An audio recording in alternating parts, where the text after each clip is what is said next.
Hello, good morning. Hi, good morning, Giovanni. How are you? Doing all right? What about you? Doing good. Forgive me, the allergies are fun. Let's just I think we are waiting on two more people. Give them a little bit of time. But it's lovely to meet you. Yeah, nice to see you this morning. Are you in Austin, Texas, or you guys in California? I'm in Austin. All I'm right. Austin based. Yeah, we're here. Yeah, cool. Most of the QA team is going to be Austin based. What about you? Yes, I'm in Austin, Texas area. I'm in Leander. Oh, nice. Yeah, are you guys specifically in the Center Lake, or is it like Palmer Lane or Austin campus? Which one? Our office, well, Apple has offices everywhere, right? But our base is the Palmer Lane offices. All right.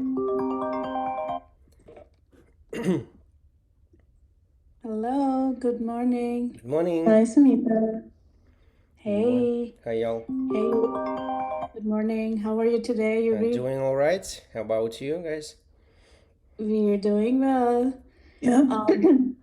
Is it still a good time to talk? Yeah. Shouldn't take too long, but I think 30 minutes to 35 is what I'm looking at. And if you have questions, we can open up the last 10 minutes.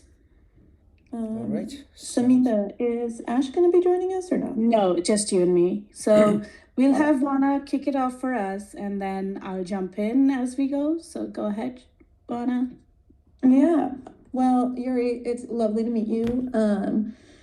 We are here to chat about the position we have open. We're seeking someone to help us out specifically in our validation efforts around our emails and push notifications. And it does look, based on your resume, that you actually have quite a bit of experience with that. So I was wondering if you could just tell us about your experience validating emails and push notifications. What kind of tools do we use? What processes? What it looked like? Stuff like that. All right. Yeah. Sounds like a plan. Okay. First of all, thank you so much for having me today on this interview on this time slot. My name is Yuri. I'm in Austin, Texas, and let's get directly to my most relevant experience with Apple, where I was working as the contractor. I spent 2.5 years working in the growth marketing group, and my specific line of business was Apple Music, where I was providing the quality assurance services starting from the front end and finishing on the back end, including different testing types, validations. I will cover everything in detail. Yeah, that was the contracting positions through the Synergy. Synergy is one of the contracting vendor firms in the United States. Specifically, I was in UAT/QA teams, and I was testing across different platforms, starting from iOS devices like on smallest viewports like SE3, ending on Pro Max with Dynamic Island, Pro Max 14th on different software systems on Crystal, like on different code names. I shouldn't reveal it right now, but my experience includes validation. I need to give you a little of background of what we specifically been doing in the group. We are marketing group. We are Marcom, marketing and communications, and we specifically belong to the Mercury team. There is a commerce team and there is a Mercury team. The Mercury platform is the platform that's like a CRM system that is able to prepare and stuff different types of signals and deliver across the infrastructure of the Apple, such as push notifications, banners, in-app messages, IM messages, messages, unified messages, half sheets, full sheets. That means the full screen will be occupied, like proxy cards. Whenever you're trying to pair your device with the phone, you'll be in some instances you will be offered to get you redeem your offer. Yeah, I was testing on the real devices, on iPads, on iPhones, on TV OS, on augmented reality headset Vision OS. Yes, we've been pioneers delivering the messages there. I was testing complicated journeys, users' journeys, leveraging tools such as Mercury debugger tool. I did include in my testing tool different middleware applications and sniffers like Charles proxy. That's the golden standard in the Apple. We do use the Charles proxy whenever we have the issue, whenever we need to log the radar properly, provide the evidence, provide more clue to the debugging team. I was testing using the Splunk Analytics. Splunk Analytics specifically shows you each and every interaction on the client side. Speaking in terms of client-server architecture, we have the client side. Whenever you tap everything, that will be captured on the user side. I was doing UI testing. I was doing localization testing, and I was cross-functionally collaborating between teams such as localization, such as project management guys, of course, customer lifecycle management, and creatives. Creatives, those are like design, who do provide the visuals, provide the copy. Since we are a global company and global team, I was working in around 134 different storefronts, including 40 locales. Yeah, that's pretty much diverse. Yeah, if you have specific questions, please feel free to ask. It's just like a general overview of everything Of we've been course, doing. yeah. I did have something based on what you all said. So very impressive. Thank you so much, Yuri. Our validation also kind of entails email, as Vana pointed out. So based on like a very basic question, just could you run us through how would you start validating? Like what would be your documentation? What would you look at, in terms of a source of truth to start writing your test cases? And then how do you tie those test cases into requirements? How do you do the validation, open defects? If you can run us through the end-to-end cycle of validation, that'll be super, super helpful for us to understand how you validate. Yeah, absolutely. Typically. That's a good question. That's a very complicated topic that needs time. Let's break down everything in small portions and eat this elephant like in pieces.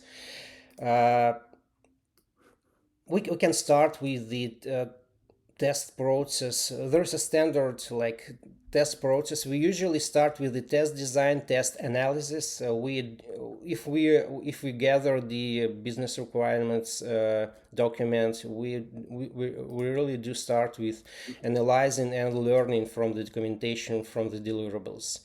And after that, we can proceed to connecting the dots, like eliminating the gaps between requirements, between the actual build that has been delivered for the testing.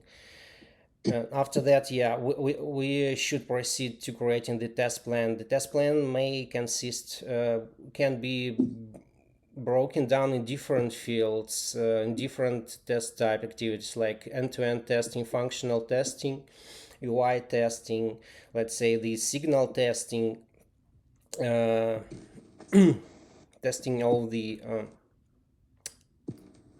whenever we start the actual end-to-end validation, we usually follow the so-called happy path, because only after that we can focus to go with negative testing, with the boundary condition testing, with different edge case scenarios. But normally, whenever we go with the happy path, yeah, be rest assured that normally we find a lot of discrepancies, a lot of issues against the actual expected result. That is normally the test documentation. Let's say if you found a bug or discrepancy or an issue, or let's say something like a ticket that's worth to be delivered to the team and discussed. Whenever we find that the process, we do start with the next stage, with the bug. There's a bug life cycle.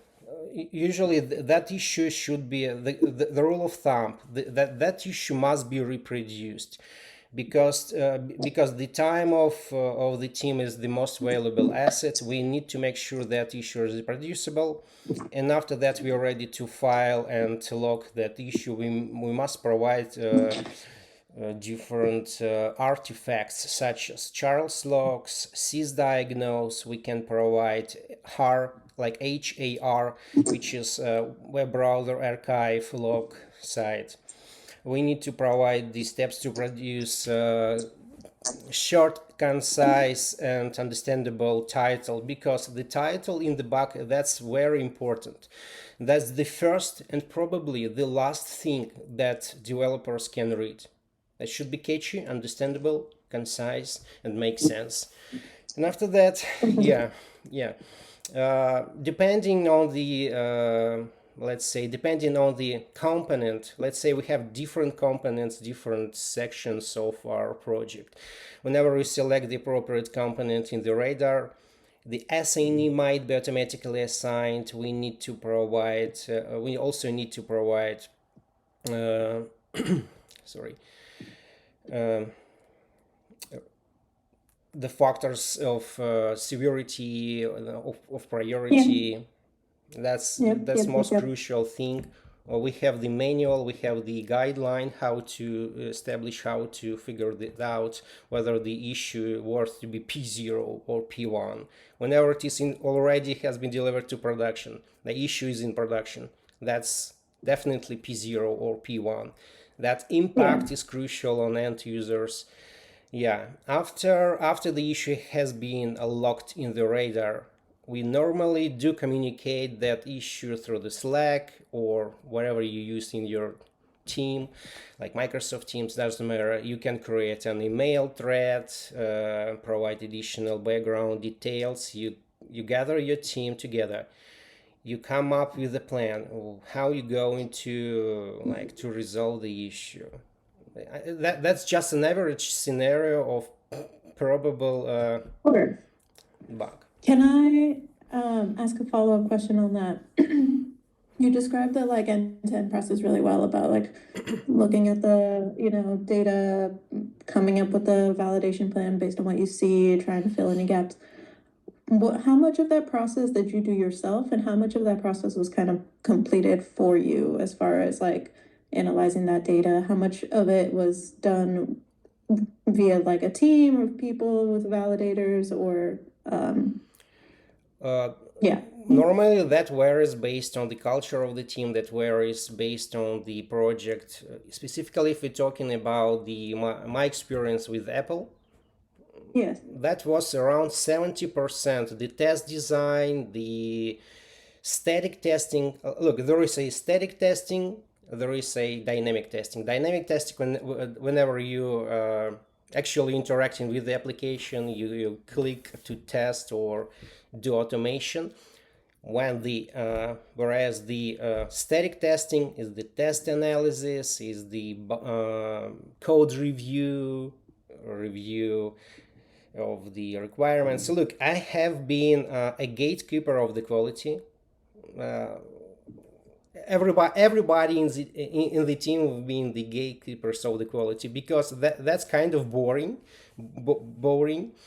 to analyze to create test cases, test scenarios. I would assume 80% of everything was test data preparation, creating the test data through prelude, maturing the users the SIDs, time traveling them into future or like in the past. Yeah. Vana, did you have any other follow-up question, or else I could jump into something No, feel else? free to jump in. Yes, let's. Thank you. So this is slightly different from the technical aspect, Yuri. Just wanted to see, like, what's your communication style in case when you work in an environment where it's fast-paced and you're filing defects and you're working with cross-functional partners, there could be blockers that you need to resolve quickly to move ahead. How do you make sure that communication is smooth and you're actually getting to working with the team, getting a resolution and moving ahead to and getting close to the finish line? Yeah, absolutely. That's a great question. And that's very important part of our job to communicate. The culture really varies between the teams in Apple, because every team, it's like an independent company. It's like a selection of different companies. And based on my knowledge, based on my experience, people don't know each other. And that's very crucial to communicate, really. That's very important. If you know somebody, if you have well-oiled communication mechanism between, normally when you experience troubles or issues or need to ask a question from your peers, normally we do create a small group Slack threads, or we can reach out directly. I personally prefer not to expose a person on the spot, and to keep it more like comfortable to ask it directly in the message, understanding that we work in different time zones, in different somebody is in offshore, all people are busy. Normally I was juggling 2 3 4 max projects at a time. Duration of each was like from 2 up to 3 4 months, pretty big projects, leading the test initiatives from start to the finish, to the post-deployment, post-production validation. But yeah, communication is very important. I agree. There should be definite portion of work ethics and Yeah. between people. Yeah, very, very important. And especially the way we work, it's a lot of communication that's involved. One follow-up question, Yuri. Generally in our setup, we will have a lead who you will work with within the QA team, but just the nature of the work is such that there could be times you're running the show by yourself, for a little bit. How comfortable do you feel working with like a cross-functional partner in moments like that, and running the show so that lights are on and we are moving and chasing the deadline, all of that? It's very dynamic and things like that could happen. So how comfortable do you feel with that? I'm pretty much comfortable working, yeah, and keeping 2 3 projects at a time. That's Yeah. constantly the workload I was experiencing. Sure. And then also like communicating to a partner who's outside. Sometimes it's outside the comfort zone. It may not be somebody in your team. It could be somebody from the dev team or maybe another partner. So, do you have experience with that? Yes, Have yes. you? Okay, maybe you can double click a little bit for us. That'll be super, super helpful. What specifically you would like to know about that? No, how would you communicate with cross-functional partners to make sure that, keeping them up to date with progress, if there are blockers, Okay. or if at all there is, anything that you want to close out on or you want to take a different approach? to your validation, like those kind of communication, because things like that happen all the time. Yeah, specifically to, like, let's say you're having to deliver bad news. Let's say that things are not happening as they should, and maybe we're behind on deadlines. How would you approach that? Yeah, the delivering bad news is actually my job. Look, we never been working like in a shell. We always been communicating on everyday basis. I was like dropping along the day. I was dropping different updates. Sometimes it was too boring. I was trying to accumulate a final summary at the end of the day or at the beginning of the next day, to giving the main highlights, understanding that shouldn't include any technical information, that information will be consumed by the project management analytics, by the PM guys, who are not always like very savvy, very tech. But normally each and every independent project, we need to create a new project, a new thread in the Slack. Yeah. At the end of the every Friday, my team, everybody from the team, we had around 5 test specialists like me, including me. We've been sending the emails to the test lead, to my test lead, and my test lead was accumulating, was aggregating the data, and was like sending that higher to. Got it. Stakeholders and stuff. Yeah, to stakeholders, to leadership normally. We also use Slack a lot. Like, Slack is our number one communication method for sure. Okay. Vana, did you have anything you want to cover? I wanted to ask, we obviously there would be like an onboarding process, a training process if you were to join our team, especially it seems like the actual validation work you have, but like what our processes and all that kind of stuff look like. But I wanted to know, how do you learn best? What is your preferred learning style?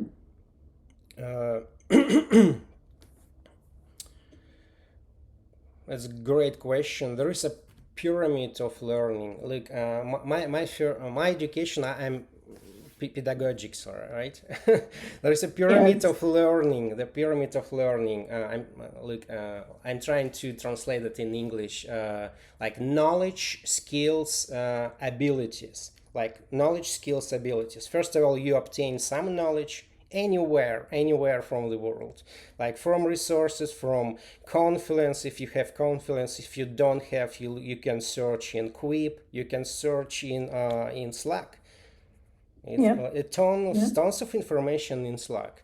You can try to come up with information from internal resources of Apple websites. After you obtain some information and you digest the information, you're trying to do your first steps, which is like first skills. And ability is everything you're able to run it automatically without looking into your spreadsheets, into your cheat sheets. That's the knowledge process. That's how we are creating new role. Connections change. It sounds like you're really good at seeking out information yourself too. You'll read, you'll dive into the resources. Yes.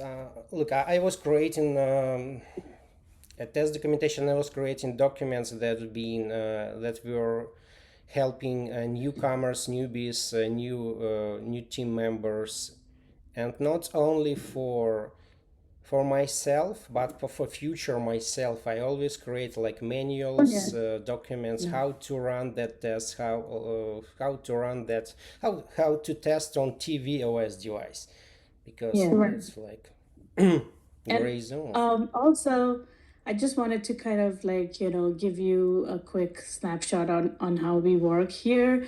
I mean, team does a great job in documenting whatever we can. We use chorus pages, etc. There's various forms of documentation, and we are generally good with providing all that to our onboarding team member. But just because the nature of business is such. We have nuanced work. Something in parallel or something that you need to know may not be in documentation. And therefore seeking for that gap is also kind of part of our day to day, like reaching out to folks and like, hey, what does this mean? And I don't see this from the document. What is this part? So that you can connect between two docs, two sections of a doc, to get a full 360-degree view of what the scope of the work is or what the topic is in general. So my general recommendation is, always stay in touch with people you're working with, ask questions. No, every question is a good question, and we keep that very open-mindedness in the team to ask questions, not feel shy. So I highly encourage that Yes. culture. So I'm hoping, like, that sounds like a good, place for you to be in. Just like making sure I kind of flag that out to you. All Yeah, right. this team is definitely not shy. We are very much the people who will jump into Slack. Does anyone know this? Where is that coming from? Yeah, And something sometimes, amazing. yeah, just refresh my memory. I Mm-hmm. kind of remember, but not fully remember. We are and this team is very, very much so in that mode. You will, see it every day. So just we encourage every team member walking into our space to be like that. That way you will learn the most and benefit from everyone. It's awesome. Great to Do hear. you have any questions for us in this? Yes, I have questions. Look, normally, if a candidate doesn't ask any questions that can like demonstrate he's not interested, but guys, I'm not sure uh, where you are in your hiring process. Like, are you on the early stages, or are you making the final decisions, or are you selecting the candidates? I can take that. So this is a new program this team is kind of transitioning into. So it's a very good, you know, promising program for us that we are stepping into. That opens up a lot of opportunity in the team, and therefore we are hiring. At this moment, we are hiring contract positions to take up a lot of validation work that we are going to have in the future. So I will say we are moving very quickly because we want to get started. We want to have people trained on, so when the right time comes, people are productive. So I would say if you like a candidate, we will move very fast, and things will materialize like as quickly as it can be with the vendor company. That's the plan. So we will be very quick in making decisions, and this is just one round of interview we're doing because we feel it's good enough to just connect for like 45 minutes or so and understand the candidate. So that's why we don't have series of interviews lined up for an individual. We want to move quick. We need to fill the spots out very quickly for the right candidate, of course. Yeah, that's great answer. Thank you so much. Sure. What are your expectations for 30, 60, 90 days for a candidate?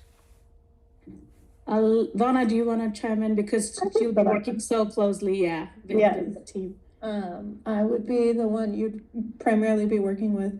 First 30 days would definitely be just training, making sure that you have access to everything you need to have access to, making sure you have, spoken to and met all the appropriate teams that will be working on the same projects as you, and making sure our process is still, like Samhita said, this is a new type of project that we are taking on. So process is in flux, but whatever it has been established, we would be training you on.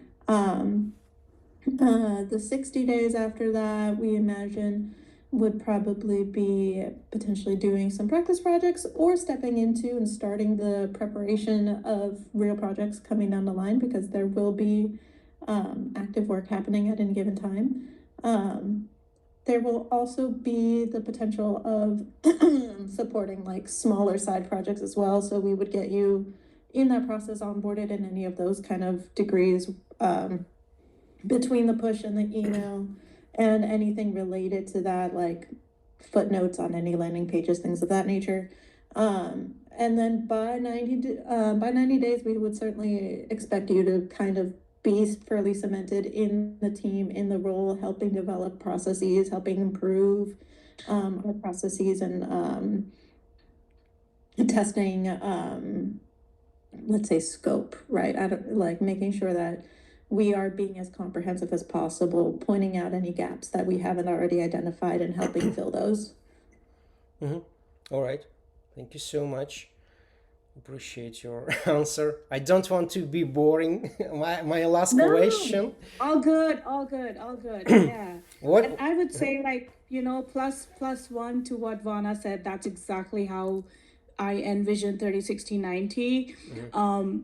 Additionally, that's again for every team member who comes to a team. The work is we have different lines of work, just to say, and therefore we are juggling with resources at times to make sure we are meeting all our timelines and all the promises and commitments that we have. So there could be chances, we, as you said, like you're used to managing or being part of multiple projects. There could be times we try to do a good job balancing it out, but there may be times we're like, hey, maybe you're not doing two projects at a time, but pulling you into another project that initially was not in the scope and say, hey, can you help us with that? That I want to be very candid and transparent, that does happen in the team a lot, because ultimately we are one team. So, wherever there is work, and if we feel that, somebody has capacity, we definitely quickly train that person and pull them in as well. So that is something I want you to be aware of. That could be a thing that I shouldn't, I should keep it open to every candidate I speak to. Okay, great. And my last but not least, what is the biggest challenge in your team, and how can I help you with that challenge? Great question. Mona, you'll love to answer that. I feel like it kind of speaks to what Samhita just mentioned, but we do have a lot of work streams that we handle on this team, and it seems like every day we're learning about a new one that's coming to us. So we need people that are reliable, we need people that are flexible, we need people that are able to step in and kind of handle a project at a moment's notice, and also probably without too much guidance. So like I think the biggest problem we're having is being able to fill all those gaps, and making sure that the workload is evenly distributed and also handled well. So I think what we would expect from you would absolutely be, the ability to jump in quickly, the flexibility to, adapt as needed, and to learn on the go. Okay, Yeah. that aligns with my expectations actually. Yeah. Oh, good. Good to know Sounds that. like Yeah. Apple, right? Sounds like Apple. Yeah. Yeah. very, That's good. very much. All right, Yuri. One last question I had. I know, this is just out of curiosity. Like, what brings you back to this role? Is it something like you want to come back to, do a comeback to Apple, or what's going on? Yes, I will be very transparent, very frank with you. Actually, working in Apple, it doesn't matter working as a contractor or as like full-time employee. That's not my money is not my goal. Look, but to work in Apple, work with genius people or work with outstanding people, because look, Apple has its filter. Apple filters out the best people, outstanding people, talented people. That's my privilege to work with them and to learn from them. That's my goal initially. Yes, I wanted to work for Apple with like I wanted to be a part of great story, small story, but the great story. That's very exciting. Yeah, I will be frank with you. Yeah, I love great things. I love great products. Sometimes the great product is not the same as the great company. Like Apple is delivering greatest products, but people can be complicated. Apple is very complicated because Yeah. talented people are very very hard, very difficult to work with, and need to find a key to them. Yeah. Yeah, what brought me to the market? What was the reason my contract was discontinued? That's just my specific group. They jumped into the magnet magnet program. In a nutshell, the idea is like nobody is eligible to work more than 2 years in a row, like without being cooled out for 3 months. I was working Gotcha. Yeah. 2.4 months. It's not just like specifically me, like Okay. some guys being affected. Some, yeah, we've been like just Makes sense. Yeah. Yeah, fired. makes sense. We've seen contracts like that before, yeah, where there's that cooling off period required. We understand. Yeah. We have that in Apple too with our staff augment program as well. So yeah, totally understandable. All good. So I think I got all my answers. Wanna, if you feel comfortable, then I think so, yeah. all right. Yeah. Yeah. Then I think we're good. Thank you so much, Yuri.